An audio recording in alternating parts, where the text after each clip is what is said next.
ขอเฮียนสหายทองดุลศรีสุริตเลขาธิการใหญ่ประธานประเทศแห่งสาธารณรัฐประชาธิปไตยประชาชนลาวที่เคารพและนับถืออย่างสูงขอเฮียนสหายสอนชัยศรีพันดรกรรมการกรมการเมืองศูนย์กลางพรรคนายกรัฐมนตรีแห่งสาธารณรัฐประชาธิปไตยประชาชนลาวที่นับถือบรรดาสหายกรมการเมืองคณะเลขาธิการศูนย์กลางพรรคบรรดาสหายกรรมการสมบูรณ์สำฮองบรรดาสหายเลขาพรรคบรรดาสหายรัฐมนตรีห้องรัฐมนตรีการนำหลักแรงของพรรครัฐที่หักแพงทั้งหลายโดยปฏิบัติตามการมอบหมายและวาระของกองประชุมเพื่อเผยแผ่เสื่อมซึมบรรดาเอกสารของกองประชุมใหญ่ผู้แทนทั่วประเทศครั้งที่12ของพรรคข้าพเจ้าขอเสนอบางเนื้อในเอกสารจำนวน3ฉบับละเอียดดังนี้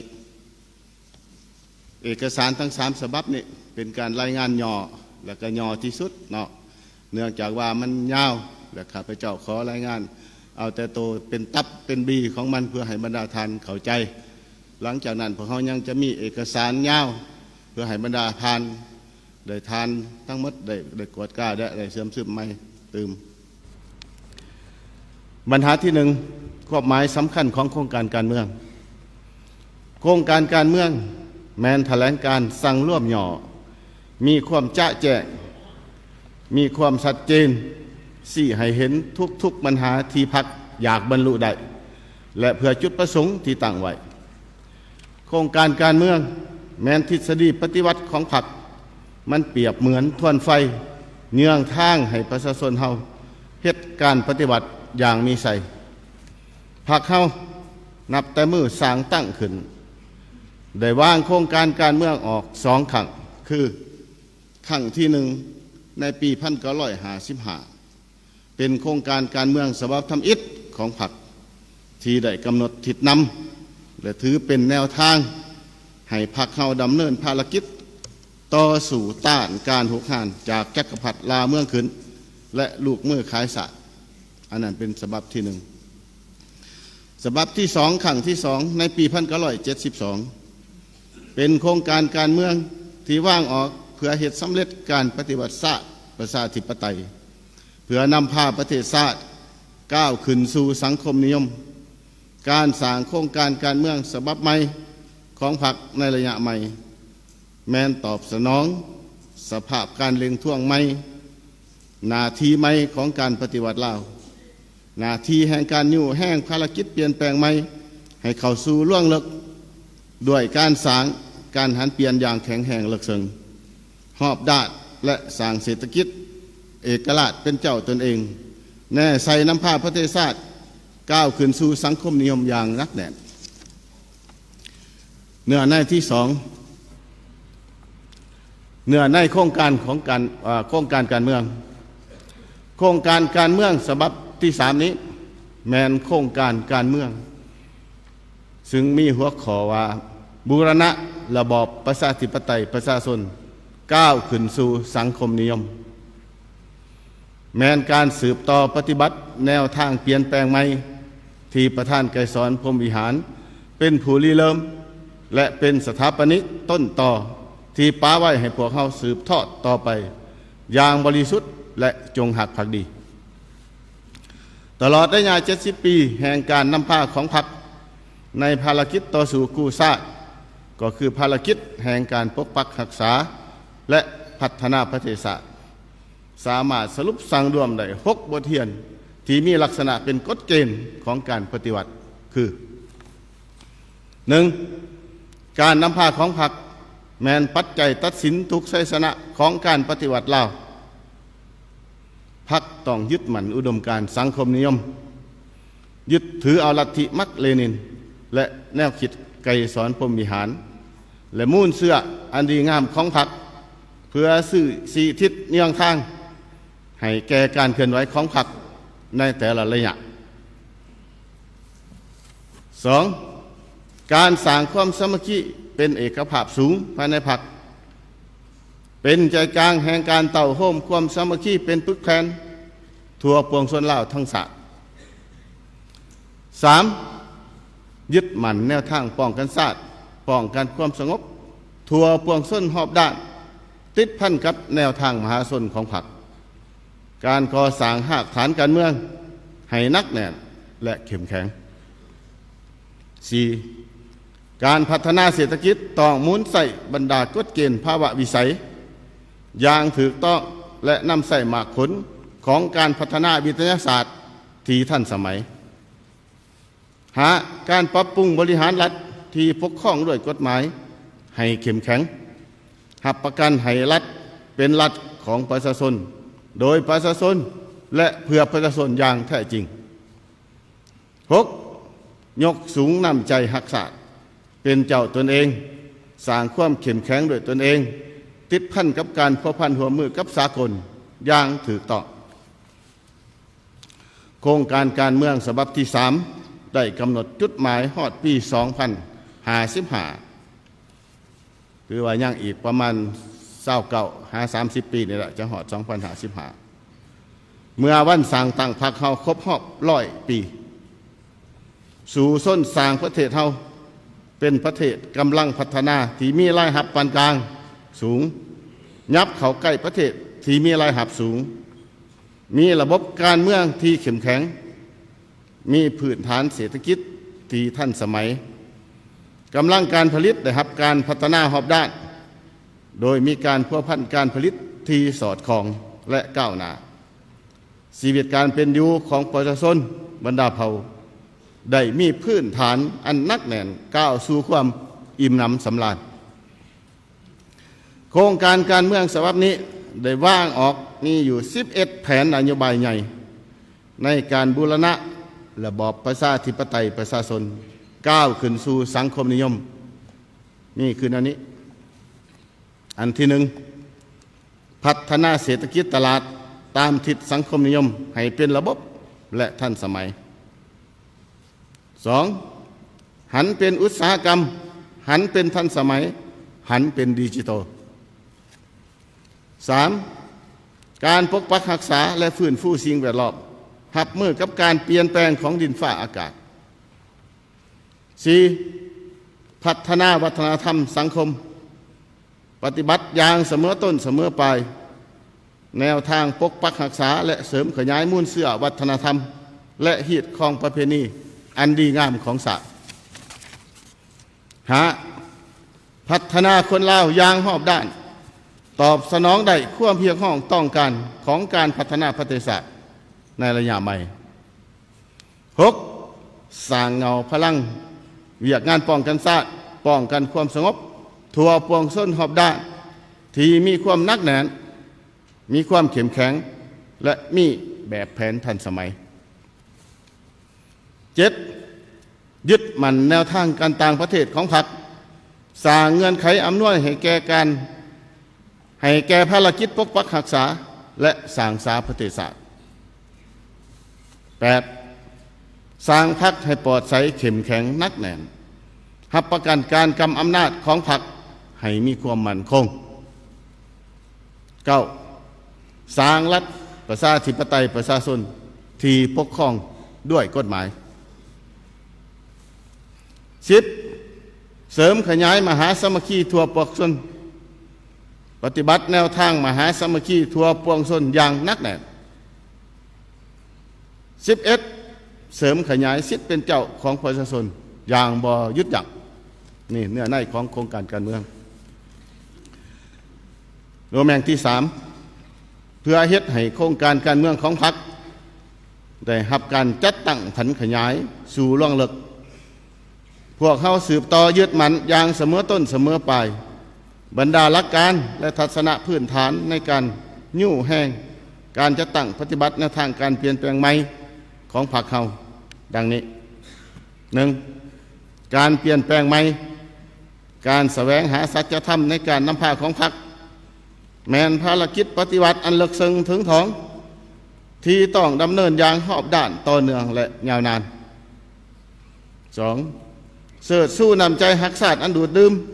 สติศาสตร์เอกราชอันสูงส่งและฮักระบอบใหม่อย่างสุดซึ้งไปพร้อมกันกับเสริมขยายจิตใจเอกราชเ เป็นเจ้าตนเองสร้างความเข้มแข็งโดยตนเองอย่างหอบดาดติดพันกับการยกสูงความเป็นเจ้าในการเสื่อมย่งกับภาคพื้นและสากลทั้งเพิ่มทวีความสามัคคีภายในมีความเป็นเอกภาพสูงทางด้านการเมืองแนวคิดการจัดตั้งและการเคลื่อนไหวในทั่วพรรคและในทั่วสังคม 3. ต้องถือสำคัญพัฒนาทรัพยากรมนุษย์ภูมิปัญญาของชนศาสตร์หับประกันความสมส่วนระหว่างพัฒนาเศรษฐกิจกับการพัฒนาวัฒนธรรมสังคมและปกปักรักษาสิ่งแวดล้อมตามทิศสีเขียวและยืนยงระหว่างพัฒนากับเวียกงานป้องกันศาสตร์ป้องกันความสงบ 4. ยกสูงประสิทธิภาพในการคุ้มครองรัฐคุ้มครองเศรษฐกิจสังคมตามทิศสร้างรัฐประชาธิปไตยประชาชนที่ปกครองโดยกฎหมายที่ศักดิ์สิทธิ์และเสมอภาคภายใต้การนำพาของพรรคเสริมขยายสิทธิเป็นเจ้าของประชาชนสร้างเงื่อนไขให้ประชาชนบรรดาเผ่าได้เข้าร่วมในการคุ้มครองรัฐคุ้มครองเศรษฐกิจสังคมด้วยความรับผิดชอบสูงต่อพันธะหน้าที่ของพลเมืองลาวตามรัฐธรรมนูญและกฎหมาย 5. เพิ่มความสามารถนำพาและกำลังแห่งสู่รบของคณะพรรคแต่ละขันอยู่ในทุกขงเขตเวียกงานสืบต่อสร้างหากฐานพรรคให้ปลอดใสเข้มแข็งนักแน่นเป็นกำลังแห่งให้แก่การขับเคลื่อนการนำพาสี่นำของคณะพรรคในระบบการเมืองอยู่แต่ละขันปรับปรุงระบอบแบบแผนกลไกนำพาของพรรคและการคุ้มครองบริหารของรัฐให้ถูกต้องตามหลักอิทยาศาสตร์และสอดคล้องกับจุดพิเศษของประเทศเฮา 6. เพิ่มทวีการนำพาเด็ดขาดโดยกงหอบด้านของพรรคต่อกำลังประกอบอาวุธปฏิวัติการปฏิบัติแนวทางนโยบายการต่างประเทศที่คล่องแคล่วมีไหวพริบเพื่อหับประกันความมั่นคงของชาติสร้างเงื่อนไขสภาพแวดล้อมที่สะดวกให้แก่การปกปักรักษาและสร้างสาพัฒนาประเทศชาติสำหรับเนื้อในสำคัญของโครงการการเมืองข้าพเจ้าขอเผยแพร่และให้บรรดาสหายเสื่อมซึมคือแนวนั้นสำหรับเอกสารนี้เฮียนสหายเลขาธิการใหญ่บรรดาสหายกรมการเมืองต่อไปนี้ข้าพเจ้าขอเผยแพร่เนื้อในจิตใจของรายงานการเมืองต่อกองประชุมใหญ่ครั้งที่ 12 ของพรรคต่อฉบับที่ 2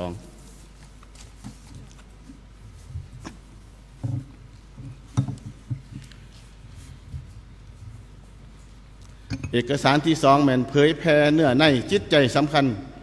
ของรายงานการเมืองต่อกองประชุมใหญ่ครั้งที่ 12 ของพรรคประชาชนปฏิวัติลาวโลแมงที่1คำขวัญของกองประชุมใหญ่ยกสูงบทบาทการนำพาที่เข้มแข็งของพรรคตั้งนาสร้างเศรษฐกิจเอกราชเป็นเจ้าตนเอง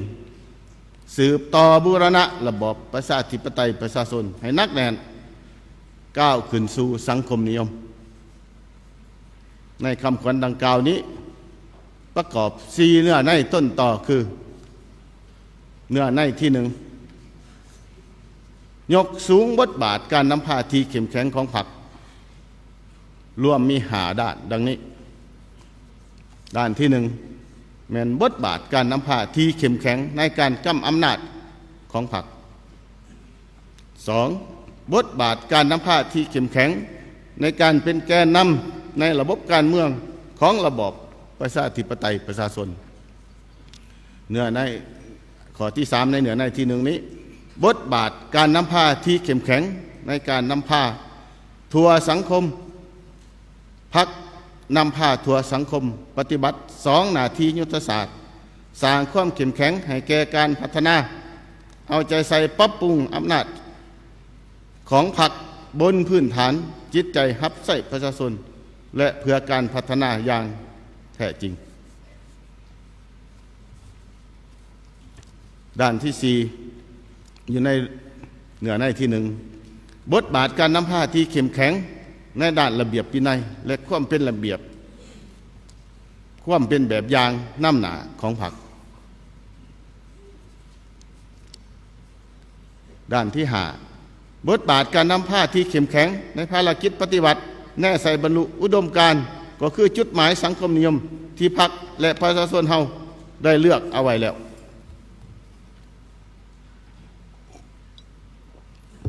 ขอเข้าเนื้อในที่2ตั้งหน้าสร้างเศรษฐกิจเอกราชเป็นเจ้าตนเองนี่แม่นเส้นทางพัฒนาชาติลาวยุคใหม่สืบต่อสร้างพื้นฐานเศรษฐกิจแห่งชาติให้เข้มแข็งโดยสู่ส้นเอาเศรษฐกิจของลาวออกจากระบบเศรษฐกิจที่เต็มไปด้วยการพึ่งพาและเอื้ออิงให้กลายเป็นเจ้าตนเองอย่างมีบาทก้าวเดินที่นักแน่นปรับปรุงพัฒนาและยกระดับกลไกเศรษฐกิจตลาดอยู่ประเทศเฮาให้ไปถือตามทิศสังคมนิยมสามารถเสื่อมยมเข้ากับเศรษฐกิจภาคพื้นและสากลอันนั้นเป็นเนื้อในที่2เนื้อในที่3สืบต่อบูรณะระบอบประชาธิปไตยประชาชนให้นักแน่นอันนี้แม้นการยืนยันหรือย้ำขึ้นเกี่ยวกับการบูรณะเส้นทางก้าวเดินก็คือระยะของการปฏิวัติลาวภายใต้การนำพาของพรรคสร้างและยกระดับบรรดาปฐมปัจจัยให้แก่การก้าวขึ้นสังคมนิยมที่มีในปัจจุบันให้มีความนักแน่นเข้มแข็งสร้างรัฐที่มาจากประชาชนโดยประชาชนและเพื่อประโยชน์ของประชาชนให้สมบูรณ์ยิ่งขึ้นเนื้อในที่4ก้าวขึ้นสู่สังคมนิยมแม้นการย่ำตืมอีกอย่างนักแน่นและชัดเจนว่าภารกิจของการปฏิวัติของพรรคเขาตามเส้นทางก้าวขึ้นสู่สังคมนิยม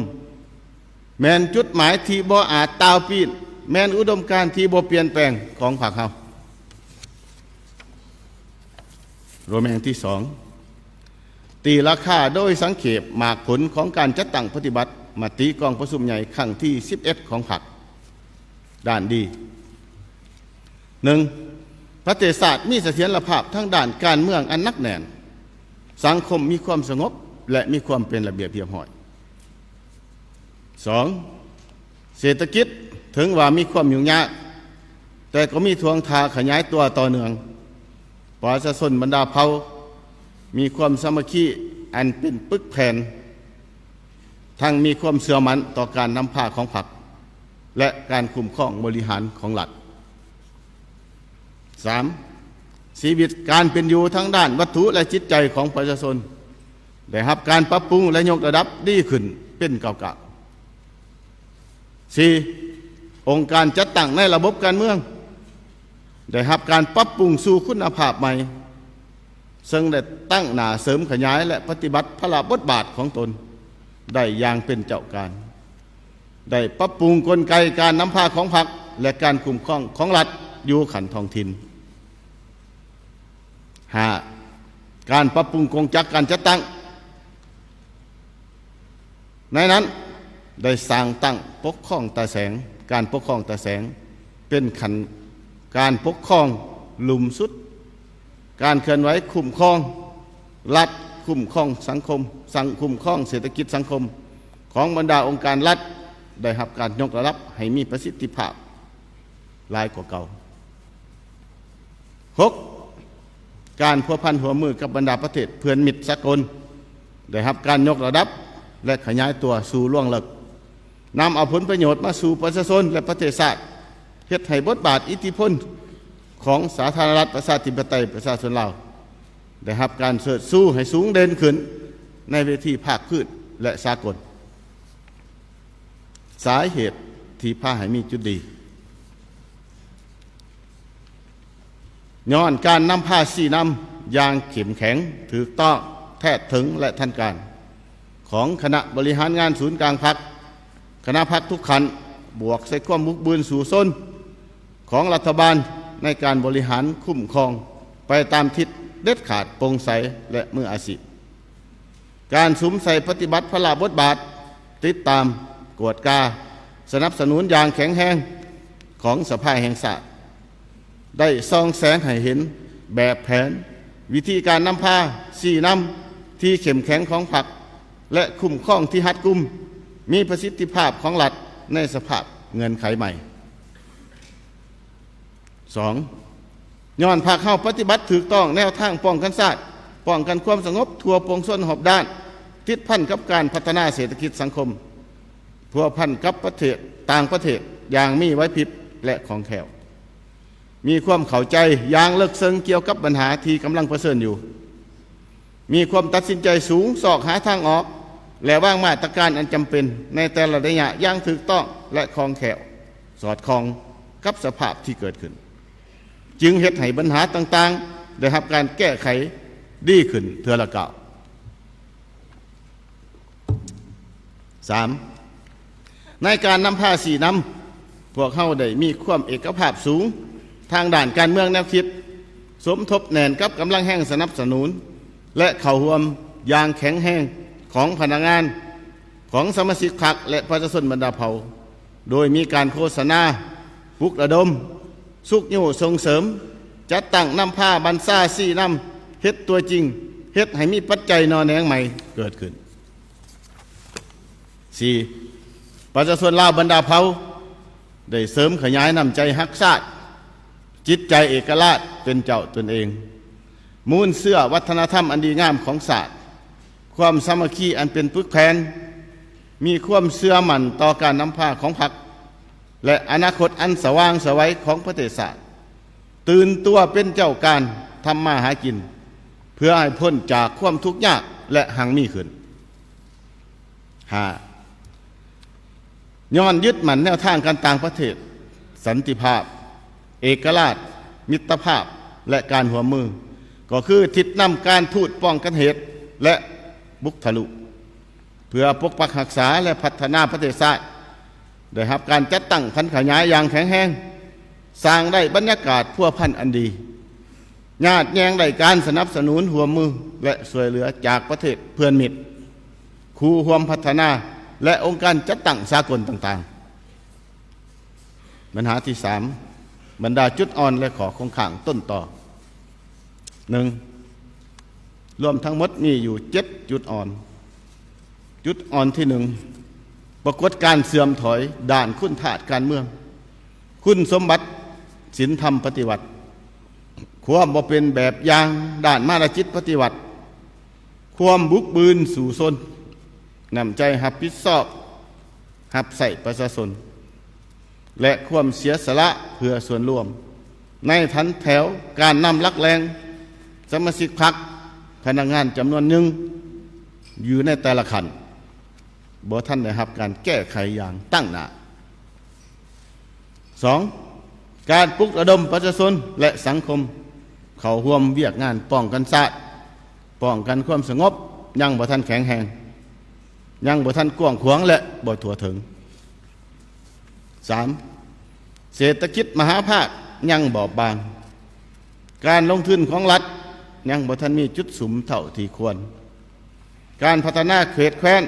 ยังบ่ท่านได้รับการจัดตั้งปฏิบัติอย่างเป็นรูปธรรมการผลิตเป็นสินค้าและการบริการเพื่อทดแทนการนำเข้าก็บ่ท่านแข็งแรงและความสามารถแข่งขันก็อยู่ในระดับต่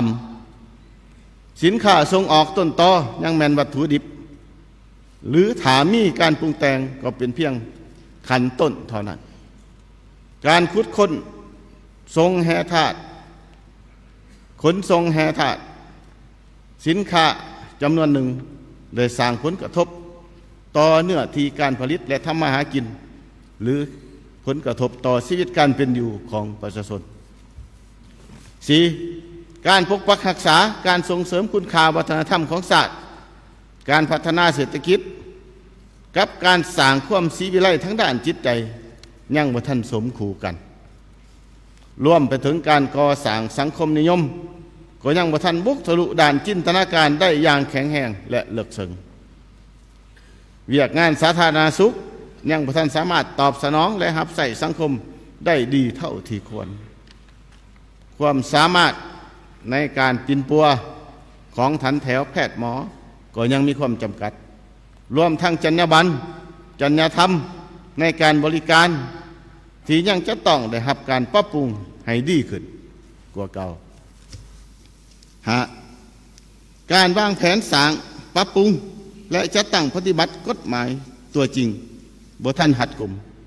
บ่ทันนักแน่นเนื้อในของกฎหมายจำนวนหนึ่งยังทับซ้อนกันบ่สอดคล้องกับกฎหมายที่เกี่ยวของอื่นๆสตรีเคารพกฎหมายสังคมบ่ทันสูงการปฏิบัติคำตัดสินของศาลยังซักซ่าแก่ยาวหลายกรณีบ่สามารถจะตั้งปฏิบัติได้อย่างเข้มงวดและศักดิ์สิทธิ์และสิ้นสุดตามกฎหมายเถื่อ 6. การปลุกระดมกำลังแห่งสังร่วมของสังคมการเสริมขยายบทบาทสิทธิเป็นเจ้าตนเองจิตใจพึงตนเองสร้างความเข้มแข็งของประชาชนเขาในการพัฒนาเป็นต้นการนำใส่คุ้มครองทรัพยากรธรรมชาติการรักษาและฟื้นฟูสภาพแวดล้อมและระบบนิเวศธรรมชาติป่าไม้แหล่งน้ำและสัตว์ป่าอื่นๆยังบ่ทันแข็งแรงและถือทิศที่ยืนยง 7. การพันขยายแนวทางนโยบายของพรรคและรัฐอยู่ในของเขตเวียกงานการต่างประเทศออกเป็นอันละเอียดบางด้านก็ยังบ่ทันอยู่ในทาบุกยังบ่มีจุดสุมและการจัดตั้งปฏิบัติก็ยังบ่ทันกลมเกี่ยวบ่ทันโรงเรียนและรวมศูนย์การพันขยายตกลงของการนำบางด้านยังซักซ่าการคาดคะเนการค้นคว้ายุทธศาสตร์การวิจัยสภาพของภาคพื้นและสากลยังบ่ทันลึกซึ้งและบ่ทันตอบสนองให้แก่หน้าที่การเมืองในระยะใหม่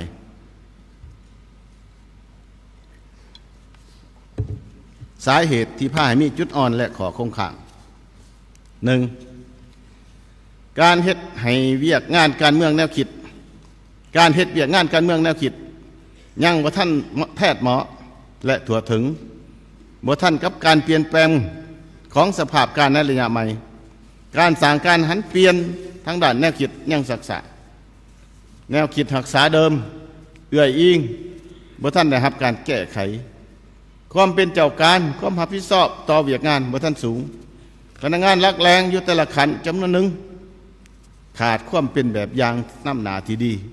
และนำแต่ผลประโยชน์ส่วนตัวขาดสติศาสตร์เอกราชเป็นเจ้าตนเองตกเขากลอุบายหันเปลี่ยนโดยสันติและการหันเปลี่ยนด้วยตนเองสติมิตรศัตรูบ่จ่าแจจึงถือคนบดีสวยใสเป็นต้นในด้านเศรษฐกิจมันมีผลกระทบหลาย 2. การนำผ้าสี่น้ำหันทิศทางหน้าที่ร่วมที่กองประชุมใหญ่ครั้งที่ 11 วางออกและการจัดตั้งพันขยายบรรดามติคำสั่งของพรรคอยู่แขนงการและท้องถิ่นจำนวนหนึ่งยังซักษะแก่ยาวบ่ทันกลายเป็นแผนงานเป็นโครงการที่แท้ตัวจริงและการว่างขาดหมายสู่ส้นบ่ทันจะแจงบ่ติดพันกับการแก้ไขปัญหาตัวจริงและบ่มีจุดสุมบ่ทันมีการจัดตั้งสี่น้ำบรรษาอย่างแท้ถึงเฮ็ดให้การปฏิบัติบ่ทันเป็นกระบวนการฟดฝืดและก็ยังบ่กวางขวาง 3. ความสามารถนำพาของคณะพรรคการคุ้มครองบริหารขององค์การปกครองแต่ละขันบ่ทันสูงกงจักการจัดตั้งบางแขนงการแต่ขันศูนย์กลางลงหอดท้องถิ่นยังใหญ่โตขาดประสิทธิภาพการนำพาคุ้มครองมีบางด้านก็ยังบ่จ่าแจ้งหัดกุมและเข้มงวดกลไกบริหารก็ยังมีลักษณะอาชญาสิทธิ์หลายขอดขันคุ้มเครือและบ่หวังไว้ 4. พวกคนที่บ่หวังดีได้ใส่รูปการและวิธีการใหม่ที่เลิกแลบแนบเนียนกว่าเก่า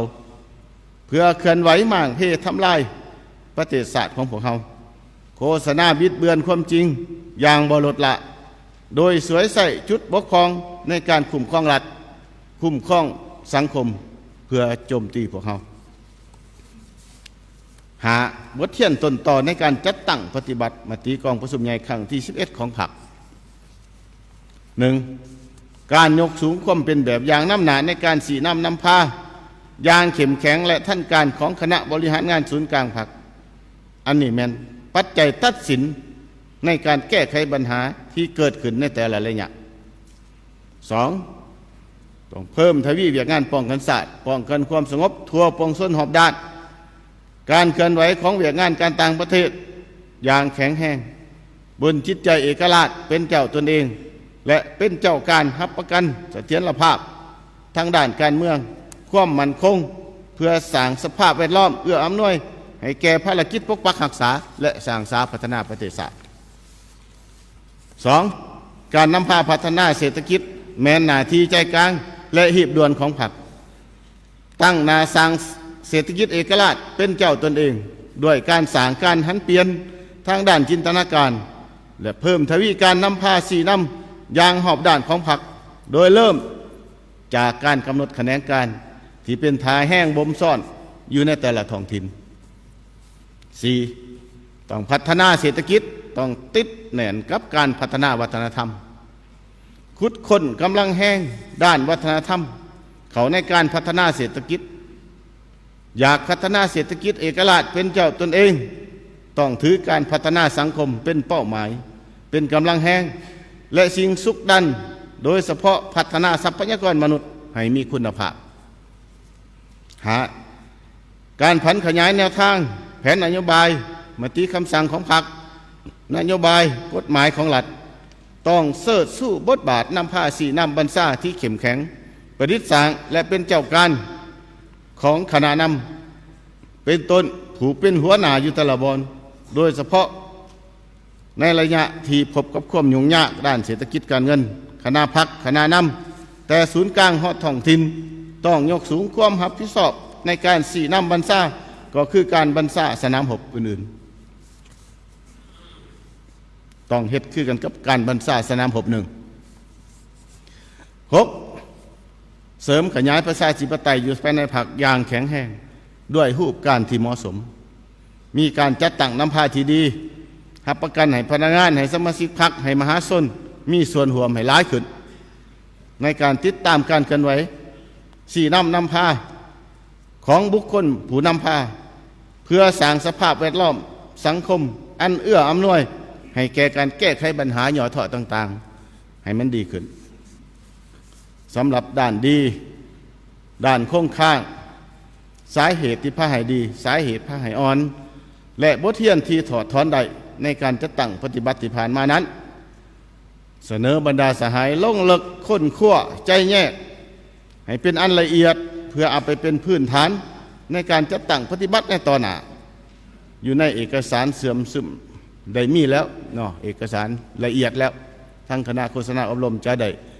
กาเกียมให้แล้วอันนี้ขอให้พวกชายเอาไปเสื่อมซึมเติมอีกอันนี้ข้าพเจ้ารายงานเพียงแต่เป็นหัวข้อใหญ่ๆ 3. สืบต่ออยู่แห่งภารกิจบูรณะระบอบประชาธิปไตยประชาชนให้นักแน่นก้าวขึ้นสู่สังคมนิยมฮอดปี 2035 สืบต่อดำเนินการสร้างปรับปรุงและยกระดับบรรดาปฐมปัจจัยต้นต่อให้แก่การบูรณะระบอบประชาธิปไตยประชาชนให้นักแน่นยกสูงความเป็นเจ้าตนเองสืบต่อสร้างพื้นฐานในการพัฒนาสู่ส้นเป็นประเทศที่มีรายรับปานกลางและคอยยับเข้าสู่การมีรายรับปานกลางสูงในระดับใดหนึ่งรวมยอดผลิตภัณฑ์ GDP ในปี 2031 หาปี 2035 บรรลุ 7% ต่อปีขึ้นไปเก็บรายรับให้บรรลุ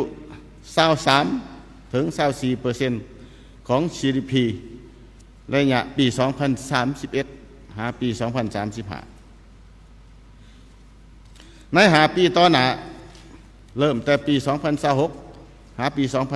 2030 ต้องสืบต่อรับประกันให้เสถียรภาพทางด้านการเมืองให้มีความนักแน่นสังคมมีความสงบมีความสามัคคีเป็นปึกแผ่นในทั่วปวงชนเอกราชอำนาจอธิปไตยได้รับการปกปักรักษาไว้อย่างมั่นคงประเทศชาติหลุดพ้นออกจากประเทศสภาพประเทศที่ด้อยพัฒนาสู่ส้นให้อัตราความทุกข์ยากลดลงยังเหลือ1ตัวเลขยกระดับการแก้ไขปัญหาความยุ่งยากของประชาชนให้เป็นวาระแห่งชาติสู่ส้น ให้อัตราการเติบโตของรวมยอดผลิตภัณฑ์ภายในให้เพิ่มขึ้นเฉลี่ย 6% ต่อปีขึ้นไปสปป.ลาวจะเคลื่อนไหวต่างประเทศอย่างเป็นเจ้าการได้รับความเชื่อมั่นจากเพื่อนมิตรและสืบต่อเฮ็ดให้ประเทศลาวมีบทบาทพ้นเด่นขึ้นในเวทีสากล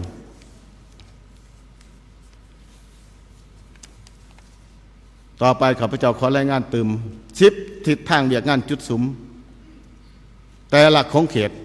ละเอียดคือดังนี้ 1. เพิ่มทวีเวียกงานป้องกันศาสตร์ป้องกันความสงบรับประกันเสถียรภาพทั้งด้านการเมืองและความสงบสุขของสังคม 2. สืบต่อสร้างเศรษฐกิจเอกราชเป็นเจ้าตนเองและเสื่อมโยงกับภาคพื้นและสากลให้เข้มแข็งนำพาประเทศชาติหลุดพ้นออกจากความด้อยพัฒนาอย่างโรงเรียนและยืนยงอันนี้สหประชาชาติได้เริ่มปฏิบัติกับพวกเรานับแต่ปี2026นี้เป็นต้นไปแล้ว 3. การก่อสร้างหากฐานการเมืองให้มีความเข้มแข็งพัฒนาส่วนระบบและแก้ไขความทุกข์ยากอย่างมีจุดสุมมีประสิทธิผลปรับปรุงองค์การปกครองท้องถิ่นให้มีความเป็นเจ้าตนเองในหอบดา 4. ยกระดับพัฒนาของเขตวัฒนธรรมสังคมในระยะใหม่หาองค์การรัฐสืบต่อยกสูงประสิทธิภาพการคุ้มครองรัฐคุ้มครองสังคมตามทิศรัฐประชาธิปไตยประชาชนที่ปกครองด้วยกฎหมาย 6. เสริมขยายบทบาทของแนวทางของแนวล่าสร้างชาติสาพันธ์นักรบเก่าองค์การจัดตั้งมหาชนและองค์การจัดตั้งสังคมในภารกิจปกปักรักษาและสร้างสรรค์พัฒนาประเทศชาติ 7. ตั้งหน้าปฏิบัติแนวทางการผูกพันหัวมือกับต่างประเทศตามทิศการทูตป้องกันเหตุการทูตเศรษฐกิจและบุกทะลุเปิดกว้างการผูกพันหัวมือหลายทิศหลายฝ่ายหลายรูปแบบหลายระดับที่แตกต่างกันอย่างตั้งหน้า 8. เพิ่มทวีบทบาทยกสูงความสามารถนำพาของพรรคก่อสร้างปรับปรุงพรรคให้ปลอดภัยเข้มแข็งและนักแน่น 9. เพิ่มทวีบทบาทการนำพาของพรรคต่อเวียกงานพนักงานสร้างการหันเปลี่ยนเวียกงานคุ้มครองพนักงานให้มีคุณภาพ 10. เพิ่มทวีเวียกงานติดตามกวดกาป้องกันต้าน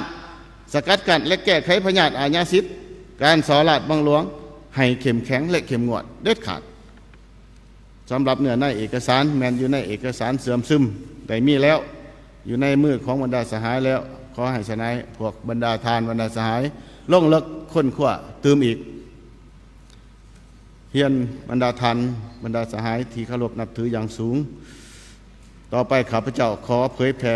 เอกสารที่ 3มติกองประชุมใหญ่ผู้แทนทั่วประเทศครั้งที่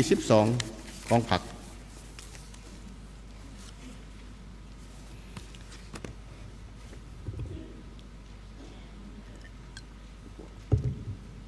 กองประชุมใหญ่ผู้แทนทั่วประเทศครั้งที่ 12ของพรรคประชาชนปฏิวัติลาวได้ดำเนินอย่างเป็นทางการแต่วันที่ 6 ถึงวันที่ 8 เดือนมังกรปี 2026ที่นครหลวงเวียงจันทร์ภายใต้คำขวัญยกสูงบทบาทการนำพาที่เข้มแข็งของพรรคตั้งนาสร้างเศรษฐกิจเอกราชเป็นเจ้าตนเองสืบต่อบูรณะระบอบประชาธิปไตยประชาชนให้นักแน่นก้าวขึ้นสู่สังคมนิยมกองประชุมใหญ่ครั้งที่ 12ของพรรคมีความหมายสำคัญดังนี้อันที่ 1การเปิดขึ้นและดำเนินกองประชุมใหญ่ครั้งที่ 12ของพรรคครั้งนี้ถือได้ว่าเป็นเหตุการณ์การเมืองที่มีความหมายสำคัญอีกบั้นหนึ่งที่บันทึกไว้ในหน้าประวัติศาสตร์ของพรรคของศาสตร์ลาวอันที่ 2กองประชุมครั้งนี้ได้ทบทวนคืนผลของการพันขยายมติกองประชุมใหญ่ครั้งที่ 11ของพรรคและกำหนดทิศทางแนวทางนโยบายและแผนปฏิบัติงานของพรรคและประเทศชาติใน5 ปีต่อหน้ายุทธศาสตร์พัฒนา10 ปีกำหนดวิสัยทัศน์ฮอดปี2055และสืบต่ออยู่แห่งการพันขยายแนวทางการเปลี่ยนแปลงใหม่ของพรรคสู่ล่วงลึกต่อไป สร้างบรรดาปัจจัยการบูรณะระบอบประชาธิปไตยประชาชนก้าวขึ้นสู่สังคมนิยมปัญหาที่3ของประชุมใหญ่ครั้งที่12ของพรรคประชาชนปฏิวัติลาวยืนยันได้อย่างนักแน่นตื่มอีกว่า 1. ยืนยันได้ว่าแม่นกองประชุมใหญ่ที่มีความสามัคคีเป็นเอกภาพสูงภายในพรรค 2. แม่นกองประชุมใหญ่แห่งการสืบต่ออยู่แห่งภารกิจเปลี่ยนแปลงใหม่เข้าสู่ล่วงลึกและสร้างการหันเปลี่ยนที่แข็งแรงเลิกซึ้งและหอบดะ 3. แม่นกองประชุมใหญ่แห่งการเสริมขยายมนจิตปฏิวัติของทั่วพรรค 4. แม่นกองประชุมใหญ่ที่เต็มไปด้วยความรับผิดชอบการเมืองอันสูงส่งของพรรคในการตกลงปัญหาที่สำคัญและเป็นพื้นฐานของพรรคของการปฏิวัติและชาตกรรมของประเทศชาติ 5. แม่นกองประชุมใหญ่แห่งความเชื่อมั่นต่อการนำพาของพรรคในการสืบต่อก้าวขึ้นของประเทศชาติทั่วพรรคและทั่วปวงชนลาวต่อผลสำเร็จของกองประชุมใหญ่ในครั้งนี้กองประชุมใหญ่ได้ดำเนินภายใต้บรรยากาศแห่งความสามัคคีเป็นเอกภาพความฟดฟื้นปฏิวัติและความรับผิดชอบการเมืองอันสูงส่งของผู้แทนกองประชุมใหญ่เคียงคู่กับความสนใจและการติดตามอย่างใกล้ชิดของทั่วสังคมกองประชุมใหญ่ได้ค้นคว้าตกลงรับห้องเอาปัญหาสำคัญของพรรคของชาติดังนี้ 1. กองประชุมใหญ่ได้พิจารณาและรับห้องเอาโครงการเมืองของพรรคฉบับที่ 3บูรณะระบอบประชาธิปไตยประชาชนก้าวขึ้นสู่สังคมนิยมซึ่งมีเนื้อในสำคัญหลายในนี้ได้กำหนดนโยบายใหญ่ๆสำคัญพวกเขาได้ผ่านไปแล้วเมื่อกี้เนาะต่อไปพวกท่านจะต้องได้สืบต่อเสื่อมซึมอีกในระยะต่อจากนี้ไป 2. กองประชุมใหญ่ได้พิจารณาและเป็นเอกภาพสูงรับเอารายงานการเมืองที่ได้ตีราคาอย่างเลิกซึ้งโกงไปโกงมาต่อมาผลแห่งการจัดตั้งปฏิบัติมติกองประชุมใหญ่ครั้งที่11ของพรรคใน5 ปีผ่านมารวมทั้งผลสำเร็จขอคงค้างสาเหตุบทเรียนที่ถอดถอนได้และวางทิศทาง2026หาปี2030ซึ่งได้กำหนดแจ้งอยู่ใน10ของเขตเวียกงานที่สำคัญซึ่งพวกเขาก็ได้พร้อมกันเสริมซึมเนื้อในนี้ไปแล้วและก็ในต่อไปจะต้องได้เสริมซึมเติมอีก 3. กองประชุมใหญ่ได้แสดงความย่อส้มเชยรัฐบาลที่ได้ตั้งหน้าปฏิบัติแผนพัฒนาเศรษฐกิจสังคมแห่งชาติ5 ปีครั้งที่ 9นับแต่ปี2021หาปี2025ญาติได้ผลสำเร็จอย่างดีพร้อมนั้นก็ได้แสดงความเห็นดีเห็นพร้อมและสนับสนุนแผนพัฒนาเศรษฐกิจสังคม5 ปีครั้งที่10ปี2026หาปี2030โดยเฉพาะ6เป้าหมายจะได้รับฟังสหายนายกรัฐมนตรีจะเผยแผ่ในต่อไป 4. กองประชุมใหญ่ได้รับห้องเอากฎระเบียบของพรรคประชาชนปฏิวัติลาวฉบับปรับปรุงเพื่อให้สอดคล้องห้องรับกับการจัดตั้งปฏิบัติแนวทางการเมืองรับประกันความสามัคคีเป็นเอกภาพในตัวพรรคยู่แห้งเวียกงานก่อสร้างพรรคเฮ็ดให้พรรคมีความปลอดภัยเข้มแข็งนักแน่นกองประชุมใหญ่ได้พิจารณาและรับห้องเอาบทสำรวจการนำพาร่วมของคณะบริหารงานศูนย์กลางพรรคสมัยที่11ซึ่งได้ตีราคาสูงต่อความบากบั่นพยายามและความเป็นเจ้าการประดิษฐ์สร้างในการเสริมขยายมูลเสื้อและบทเรียนของพรรคในการเพิ่มทวีความสามัคคีความเป็นเอกภาพสูงภายในพรรคเสริมสู้ความรับผิดชอบต่อประเทศชาติและต่อประชาชน 6. กองประชุมใหญ่ได้รับห้องเอาบทรายงานเกี่ยวกับผลการเลือกตั้งคณะบริหารงานศูนย์กลางพรรคสมัยที่12ซึ่งประกอบด้วยกรรมการสมบูรณ์ของพรรคจำนวน73สหายและกรรมการสำรองศูนย์กลางพรรคจำนวน15สหายเพื่อเป็นแกนสารแห่งความสามัคคีและสติปัญญาของพรรคเฮานำพาทั่วพรรคทั่วรัฐทั่วกำลังประกอบอาวุธและทั่วปวงชนทั้งชาติลาวพันขยายและจัดตั้งปฏิบัติมติกองประชุมใหญ่ครั้งที่12ของพรรคให้สำเร็จผลมีผลสำเร็จตัวจริง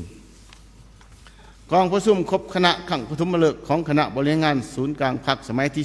12 ได้เป็นเอกภาพกันเลือกเอากรรมการกรมการเมืองศูนย์กลางพรรคจำนวน13สหายได้เลือกเอาคณะกรรมการเลขาธิการศูนย์กลางพรรคจำนวน11สหายกองประชุมใหญ่ได้เป็นเอกภาพสูงได้เลือกเอาสหายทองรุ่นศรีสุฤทธิ์เป็นเลขาธิการใหญ่คณะบริหารงานศูนย์กลางพรรคอีกวาระหนึ่งได้เลือกเอาสหายพลเอกวิไลหลักคำฟ้องเป็นผู้ประจำการคณะเลขาธิการศูนย์กลางพรรคได้เลือกเอาสหายวันไส้ฟ้องสวรรค์เป็นประธานกวดกาและห้องประธานกวดกาอีก6สหาย